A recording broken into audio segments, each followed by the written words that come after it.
I enjoyed these books so much. I learned so much about both of you and about the challenges of covering Russia, whether it was figuring out how to get film out or how to read the tea leaves, which you both did so astutely. One thing about you, Jill, that I did not know was that you had been kissed by Vladimir Putin. Um, did you ever come to understand what he was after?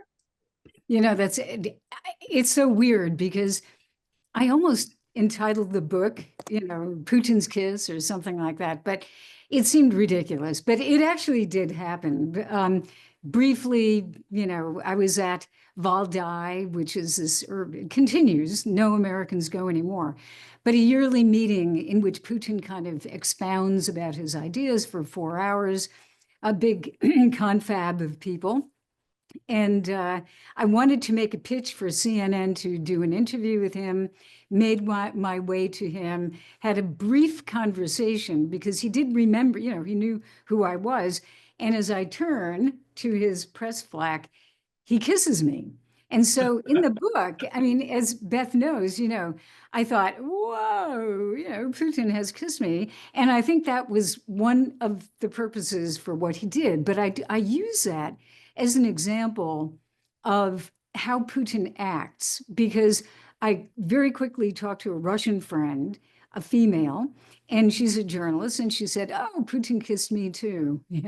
So we both sat down and decided, why would he do that? Because the bottom line for me was Putin almost never does anything in public that he hasn't kind of prepared. He's kind of an actor in many ways, and as Marvin said about Khrushchev, I think Putin has kind of the KGB version of that, which is taking stock of the person he's talking to, figuring out how do you manipulate that person, how do you make them like you, because what you're trying to do is recruit them to do what you want. And so I think in that case, probably there are a million reasons.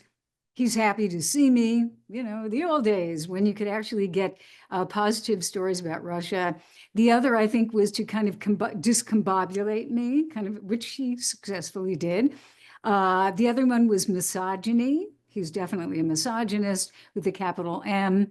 And then just kind of, upending the table to make an exit. So there are many different reasons, but I've seen that behavior with Putin. I think he's very interesting person to watch because he is not flamboyant. He is like the opposite of Khrushchev, but it doesn't mean that he's not trying to do things, subterranean things in his conversations and public appearances.